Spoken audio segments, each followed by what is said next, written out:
Hello நண்பர்களே, season 3 second எபிசோடோட ஸ்டார்டிங்ல நம்ம விக்டரையும் ஜேடையும் தான் காட்டுறாங்க. வெளியே இருக்கிறவங்களுக்கு என்னதான் நடந்திருக்கும் அப்படிங்கிற அதிர்ச்சியில தான் இருக்காங்க. அப்ப ஜேட் அங்கிருந்து கிளம்பும் போது விக்டர் வேண்டாம் எங்கேயும் போகாத அப்படின்னு சொல்றான். ஆனா ஜேட் இருந்துட்டு யாராவது போய் பார்த்து தானே ஆகணும், நான் போய் பார்த்துட்டு வரேன்னு சொல்லிட்டு வந்து பார்த்தா அசிஸ்டன்ட் காரனோட அம்மாவை கனக்கொடூரமா வேட்டையாடிட்டு போயிருக்கு. ஹீரோவை இன்னும் அந்த ஹேண்ட் கஃப்ல இருந்து ரிலீஸ் பண்ணல. இவன் கண்ணு முன்னாடியே இவனை பார்க்க வச்சுதானே கனக்கொடூரமா இவங்களை கொண்டிருக்கும். ஹீரோ இன்னும் அந்த பதட்டத்திலிருந்து வெளியே வரல, தனக்குள்ளேயே முணங்கிட்டு இருக்கான். அப்ப ஜேட் இருந்துட்டு ஹேண்ட் கஃபோட கீ எங்க இருக்குன்னு கேட்கும்போது ஹீரோ இருந்துட்டு என்னோட ஷர்ட் பாக்கெட்ல தான் இருக்கு, இதையும் அந்த மான்ஸ்டர்ஸ் தான் போட்டுட்டு போச்சுன்னு சொல்றான். ஜேட் ஹேண்ட் கஃபை ரிலீஸ் பண்ண அடுத்த செகண்ட் ஹீரோ அசிஸ்டன்ட் காரனோட அம்மாவை கட்டி பிடிச்சி கதறி அழுதுட்டு இருக்கான் மன்னிப்பு கேட்டு. பாவம், இவங்களை ரொம்பவே கனக்கொடூரமா கொன்னுட்டு போயிருக்கு. ஜேடுனால இவங்களை பார்க்க கூட முடியல, அந்த கண்டிஷன்ல இருக்காங்க. ஹீரோ தான் ரொம்பவே ஃபீல் பண்ணி அழுதுட்டு இருக்கான். ஏன்னா இவன் எவ்வளவோ டைம் வேண்டாம் நீங்க திரும்பி போயிருங்கன்னு சொல்லியிருப்பான். அதையும் மீறி ஹீரோக்கு உதவி பண்ணணும்னு வந்து உயிரையே விட்டுட்டாங்க. அங்க சீனை கட் பண்ணி தூங்கிட்டு இருக்கிற அசிஸ்டன்ட் காரனை காட்டினா மேத்யூவோட சத்தம் கேக்குது. இவனும் கண்ணை முழிச்சு பார்த்தா பக்கத்துல இருந்த மேத்யூவை காணும். பயபுள்ள பதறிட்டு கன் எடுத்துட்டு வெளியே வரான். வந்து பார்த்தாதான் தெரியுது பக்கத்துல ஒரு லேக் இருக்கு. அதை சுத்தியும் நிறைய வெஜிடபிள்ஸ் முளைச்சு கிடக்குது, முட்டைகோசு அது இதுன்னு. மேத்யூ இருந்துட்டு இங்க பாத்தியா, இந்த லேக்கை சுத்தியும் நிறைய வெஜிடபிள்ஸ் முளைச்சிருக்கு. இதுக்கு மேல நம்ம டவுன்ல யாருமே பசியோட இருக்க வேண்டிய அவசியம் இல்லைன்னு சொல்றான். இத கேட்கிற அசிஸ்டன்ட் காரனுக்கும் சந்தோஷமா இருக்கு. நெக்ஸ்ட் சீன்லயே மேத்யூவோட ஒய்ஃப் கண்ணை முழிக்கிறா. பார்த்தா விக்டரோட வீட்டுக்குள்ள இருக்கா. இவளுக்கு எப்படி இங்க வந்தோன்னே தெரியல.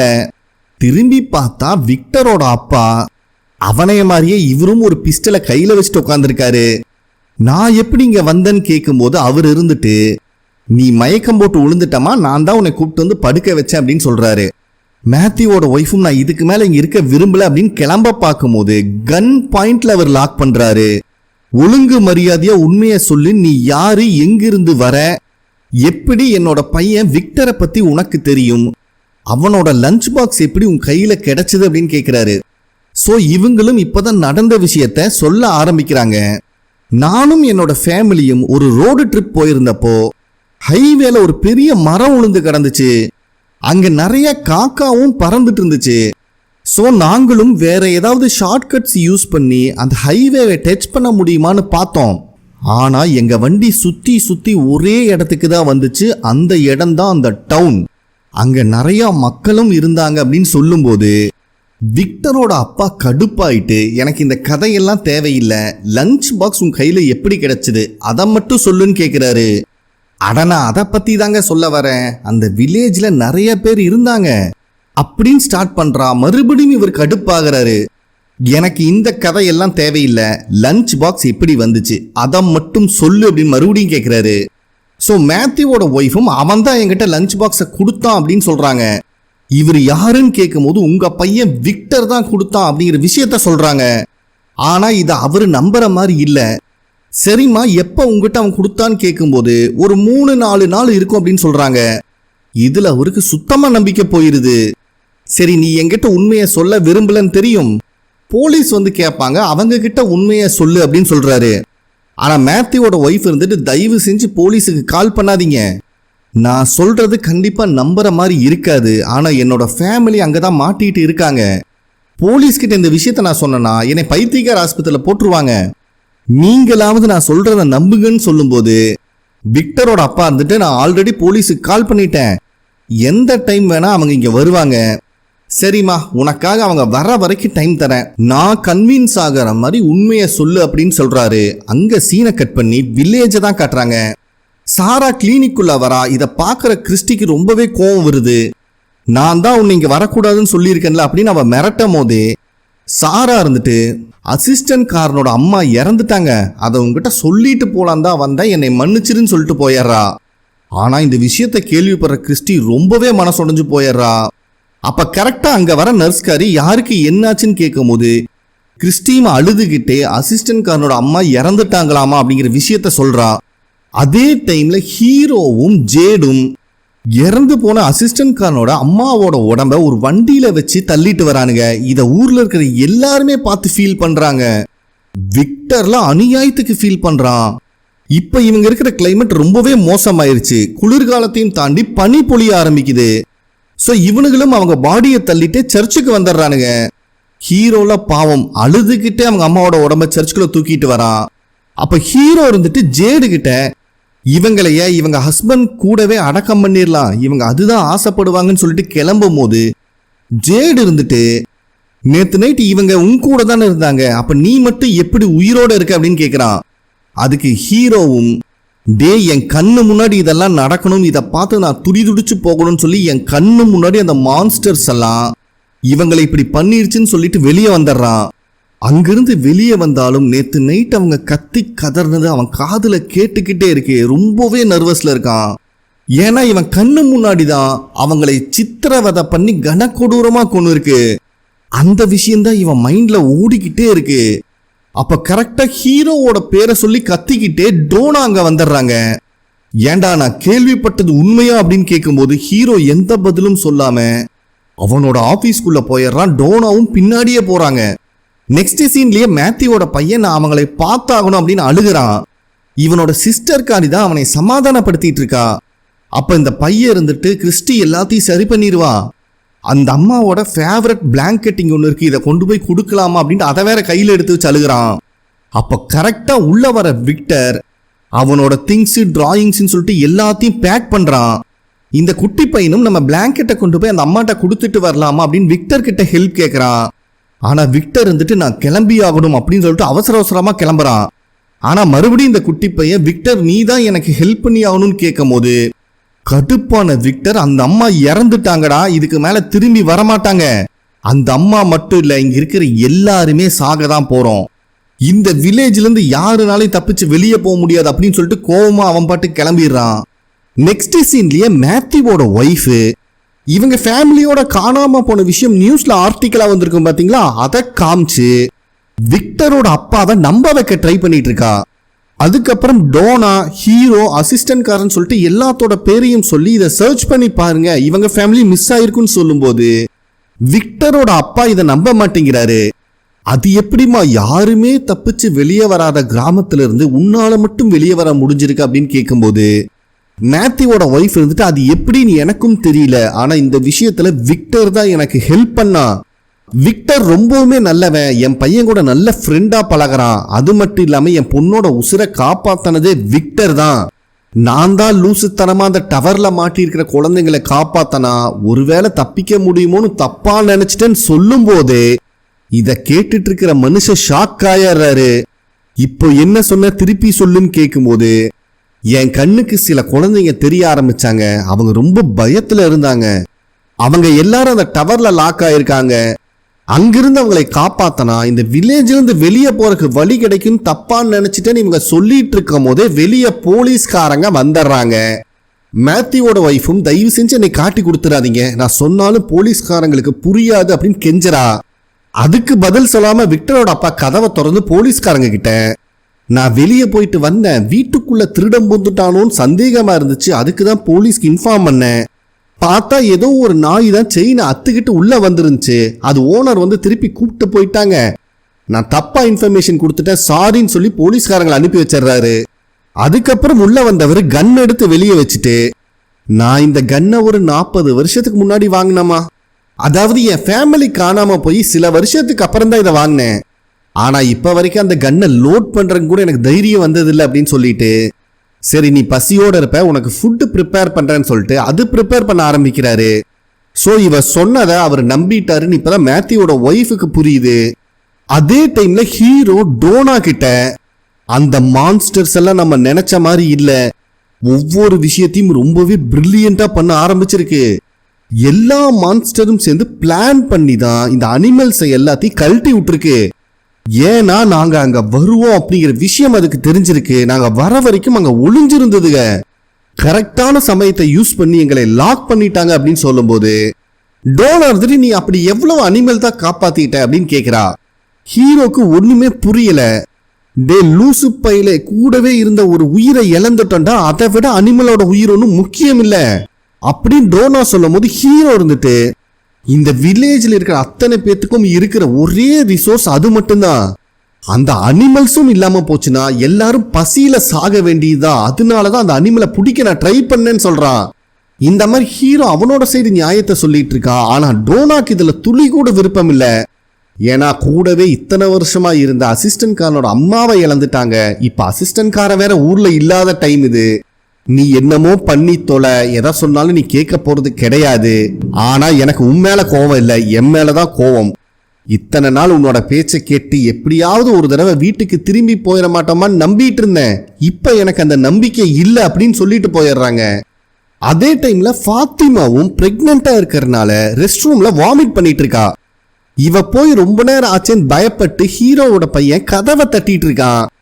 கிறிஸ்டி வந்துட்டு ஒன்றும் இல்லடா, இது மார்னிங் சிக்னஸ் தான், ரெகுலரா வரது, கொஞ்சம் வெயிட் பண்ணுன்னு சொல்லிட்டு ஃபேஸ் வாஷ் பண்ணலான்னு வராப்ப அவளுக்கு பல்லு வலிக்கிற மாதிரி இருக்கு. வலிக்கிற பல்ல டச் பண்ணா பல்லு கையோட வந்துருது. ஒரு நிமிஷம் பயந்து போயிடுறா. ஹீரோவோட பையன்கிட்ட இந்த விஷயத்த சொல்றா. அடுத்த சீனே 2 பேரும் கிறிஸ்டிய பார்க்கறதுக்காக கிளினிக் வந்திருக்காங்க. ஆனா கிறிஸ்டி அங்க இல்ல, நர்ஸ்காரி தான் இருக்கா. பரவாயில்லாமா, கிறிஸ்டி வர வரைக்கும் நாங்க வெயிட் பண்றோம் அப்படிங்கிற மாதிரி சொல்லும் போது நர்ஸ்காரி இருந்துட்டு, அட எனக்கு எல்லாம் தெரியும், வாங்கம்மா நான் செக் பண்ணிக்கிறேன்னு வலுக்கட்டாயமா கூப்பிட்டு போறா. அதுக்கப்புறம் ஹீரோ அங்க இருக்கிற ஸ்விம்மிங் பூல்ல ஒரு காரை கருப்பாம்பூச்சி மாதிரி கவுத்தி போட்டு வச்சிருக்கானுங்க. அதை பார்த்துட்டே யோசிச்சுட்டு இருக்கான். அப்ப கரெக்டா கிறிஸ்டி அங்க வரா.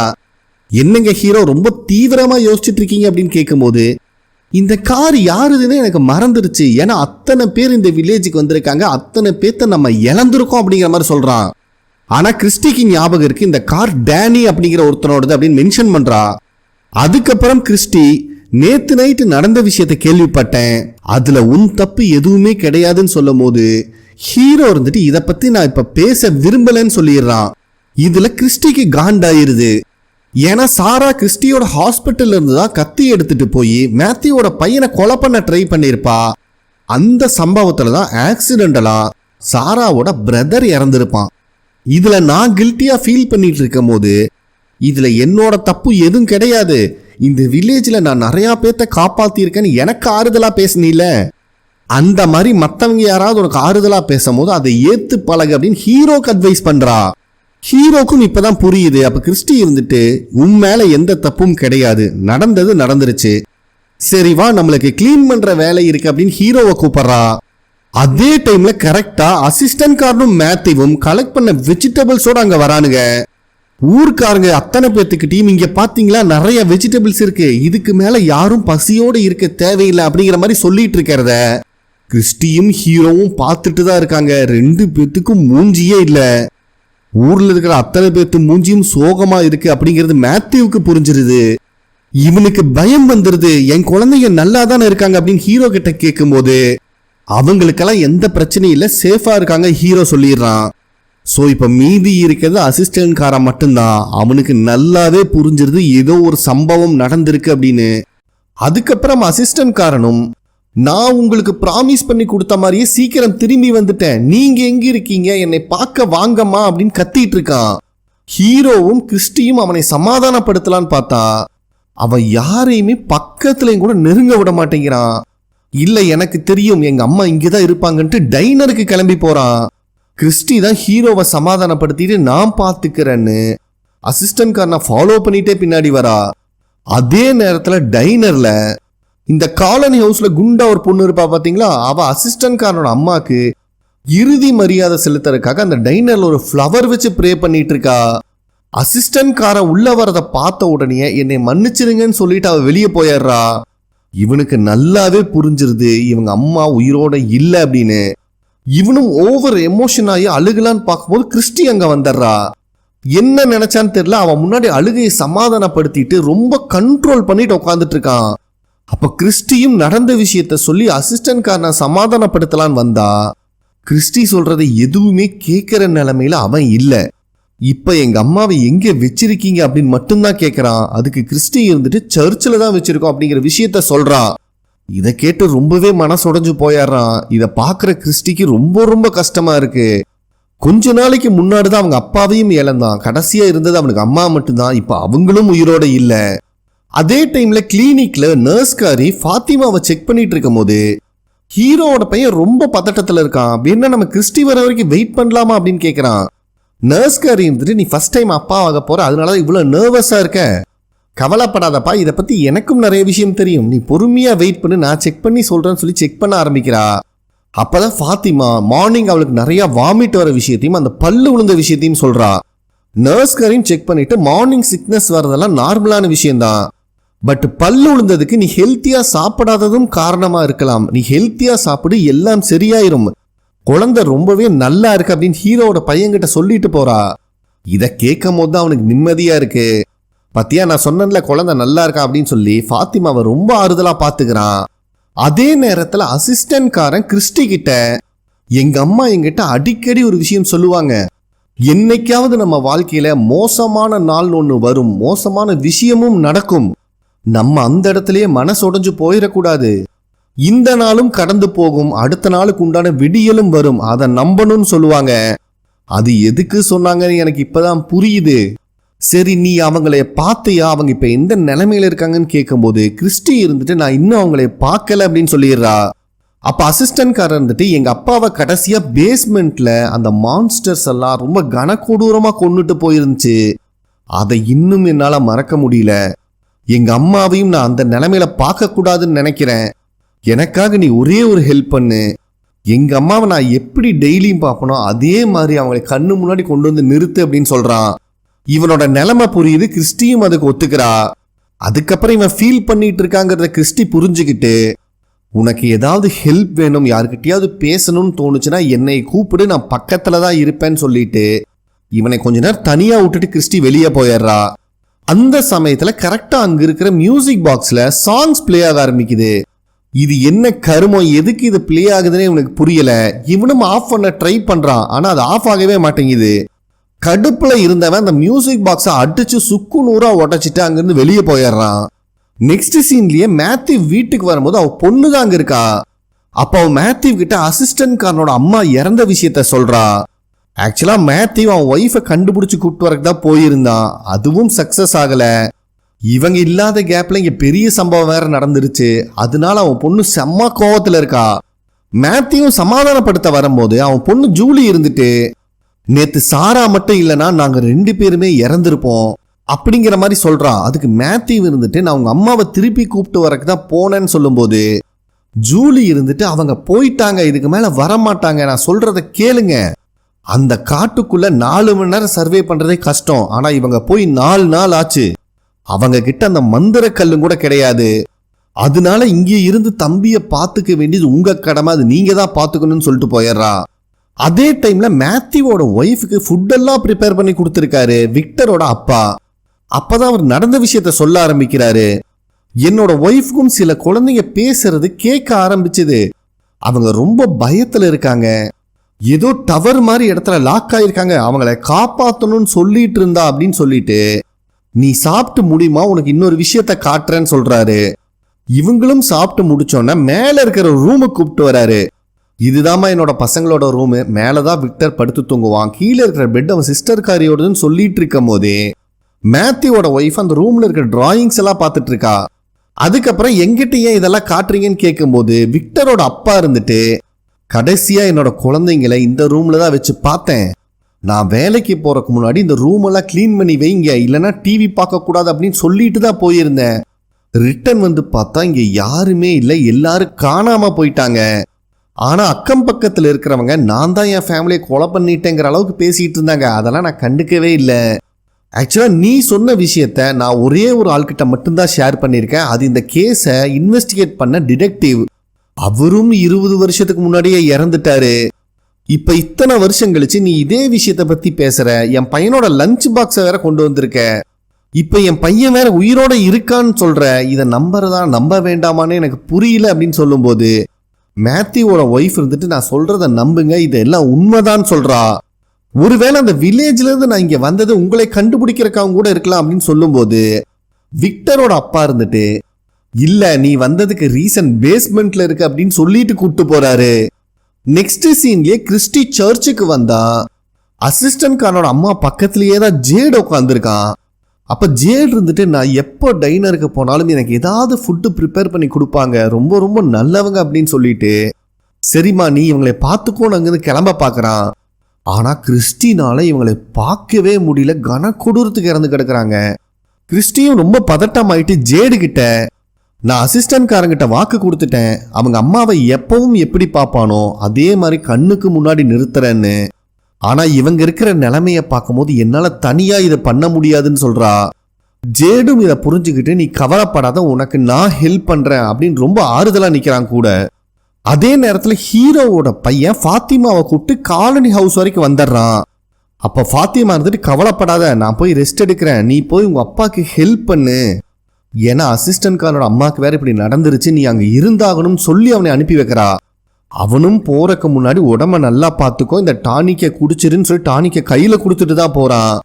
ஃபாத்திமாவும் டோர் ஓபன் பண்ணும்போது ஏதோ ஸ்மெல் அடிக்குது, என்னடான்னு போய் பார்த்தா காலனி ஹவுஸ்ல இருக்கிற 2 பேரு நம்ம வச்ச காய்கறியெல்லாம் அழுகி போச்சுன்னு தனியா பிரிச்சு வச்சிட்டு இருக்காங்க.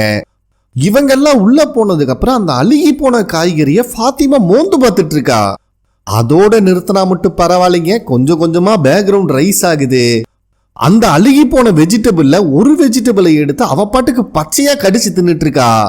அப்புறம் என்ன நினைச்சான்னு தெரியல, 4-5 வெஜிடபிளை எடுத்து ரசிச்சு ருசிச்சு தின்னுட்டு இருக்கா இந்த அழுகி போன காய்கறிய. இவளுக்குள்ள என்ன ஆச்சு, ஏன் இப்படி பிஹேவ் பண்றான்னு தெரியல.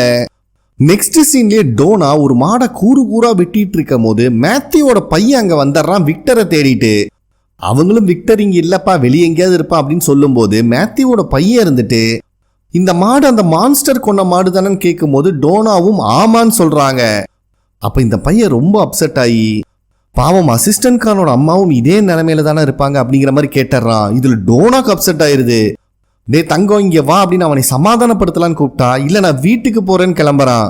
அப்போ டோனா இருந்துட்டு அந்த பையன்கிட்ட, நீ கவலைப்படாத, அசிஸ்டன்ட் காரனோட அம்மாவுக்கு உன்னை ரொம்பவே பிடிக்கும் அப்படின்னு சொல்லி அவனை அனுப்பி வைக்கிறா. அதே டைம்ல கிறிஸ்டியும் ஜேடும் அசிஸ்டன்ட் காரனோட அம்மாவை கொஞ்சம் கொஞ்சமா கிளீன் பண்ண ஆரம்பிக்கிறாங்க. அப்ப கரெக்டா சாரா அங்க ஒரு ட்ரெஸ்ஸோட வரா. கிறிஸ்டிக்கு தான் இவளை கண்டாலே செம காண்டாகுமே. ஆனா சாரானால அவங்களை பார்க்கவே முடியல, கனக்கொடூரத்துக்கு கிடக்குறாங்க. சாரா வந்துட்டு, டைனர்ல நான் வேலை செய்யும் போது இதுதான் இவங்களோட ஃபேவரட் ட்ரெஸ்ஸா இருந்துச்சு, என்னைக்காவது வீட்டுக்கு திரும்பி போவோம், அன்னைக்கு கண்டிப்பா இந்த ட்ரெஸ் தான் போடணும்னு ஆசைப்பட்டாங்க, ப்ளீஸ் தயவு செஞ்சு இந்த ட்ரெஸ் அவங்களுக்கு போட்டு விடுங்க, நாங்க மாட்டிட்டு போயிடுறா. அதே டைம்ல அசிஸ்டன்ஸ்காரன் பாட்டிலா பெட்ரோலை நிறைச்சிட்டு இருக்கான். ஹீரோவும் வந்து இவனை சமாதானப்படுத்தலான்னு பேச்சு கொடுக்க ட்ரை பண்றான். பட் அசிஸ்டன்ட்காரன் அந்த டாபிக்கை பத்தி பேசுற மாதிரியே இல்ல. சரி என்னதான்டா பண்ணிட்டு இருக்கேன்னு கேட்கும்போது, நான் அந்த டனல்குள்ள போய் இருக்கிற அத்தனை மான்ஸ்டரை மொத்தமா எரிச்சிடலான் இருக்கேன் அப்படின்னு சொல்றான். ஹீரோ வந்துட்டு, உள்ள இருக்கிறதெல்லாம் மான்ஸ்டரா, இதெல்லாம் பாசிபிளே இல்லை அப்படின்னு சொல்லும் போது அசிஸ்டன்ட்காரன், நம்ம ஆல்ரெடி ஒரு மான்ஸ்டர் எரிச்சிருக்கமே அப்படின்னு சொல்றான். அட லூசு பையில, அந்த மான்ஸ்டர் ஆல்ரெடி இறந்தது, அதனால எரிச்சிட்டோம், பட் இதுக்கு பாசிபிலிட்டிஸ் கம்மிடான்னு சொல்றான். ஆனா இவனுக்கு இருக்கிற கோவத்துல இதை பத்தி திங்க் பண்றதுக்குலாம் அவனுக்கு டைம் இல்ல. ஹீரோக்கும் நல்லாவே புரிஞ்சிருது. அவ்வளவுதானே, சரி வா போலாம், நானும் உன் கூட வரேன் அப்படிங்கிற மாதிரி சொல்லிடுறான். ஸோ 2 பேருமே அந்த டனலுக்கு முன்னாடி வந்து நிக்கிறாங்க. ஹீரோ அங்க இருக்கிற மரத்துல கயிறு கட்டிட்டு இருக்கான். அப்ப அசிஸ்டன்ட் காரன் இருந்துட்டு, இந்த டனலுக்குள்ள தானே விக்டரும் மேத்யூவோட ஒய்ஃபும் அந்த மான்ஸ்டரை பார்த்தாங்கன்னு கேட்கும் போது ஹீரோவும் ஆமான்னு சொல்றான். ஆனா கடைசியா ஜேடு இந்த டனலுக்குள்ள போகும்போது அவன் கண்ணுக்கு மான்ஸ்டர்ஸ் எதுவுமே தெரியல. மேபி அந்த மான்ஸ்டர் இங்கிருந்து இடத்த மாத்தி இருக்கலாம் அப்படிங்கிற மாதிரி சொல்லிட்டு இருக்கான். இருந்தாலும் அசிஸ்டன்ட் காரன் அவன் முடிவை மாத்திக்கிற மாதிரி இல்ல. ஹீரோவும் அவனுக்கு உறுதுணையா நிக்கிறான். நீ என்ன வேணா பண்ணு, உன் கூட நான் வரேன், மான்ஸ்டரை பார்த்து நம்ம பயப்பட்டதெல்லாம் போதும், கண்ணுல எந்த மான்ஸ்டர் சிக்கினாலும் கனக்கொடூரமா கொன்னரலாம் அப்படிங்கிற மாதிரி சொல்லிட்டு இருக்கும் போது அசிஸ்டன்ட் காரன் இருந்துட்டு, இது கையில மாட்டி இருக்கும் போது எங்க அம்மா எவ்வளவு கஷ்டப்பட்டு இருப்பாங்க தனியா அப்படின்னு சொல்றான். அதுக்கு ஹீரோ இருந்துட்டு, உங்க அம்மா தனியா இல்லடா, நானும் அங்கதான் இருந்தேன், அதுக்கெல்லாம் நான் இதை பார்க்கணும்னு என் கண்ணு முன்னாடியே இந்த மாதிரிலாம் பண்ணுச்சுன்னு சொல்லும் போது அசிஸ்டன்ட் காரன் ரொம்பவே எமோஷனலி அழுக ஆரம்பிக்கிறான். ஹீரோவும் அவனை ரொம்ப சமாதானப்படுத்துறான். டே, உங்க அம்மா அந்த நிலைமையிலையும் அவ்வளோ பிரேவா அவ்வளோ ஸ்ட்ராங்கா இருந்தாங்க, கடைசி வரைக்கும் என் மேல வச்ச கண்ணு அவங்க எடுக்கவே கிடையாது அப்படின்ட்டு அவங்க ஜாப்பனீஸ்ல அப்ப சொன்ன விஷயத்த இங்க ஹீரோ சொல்றான்.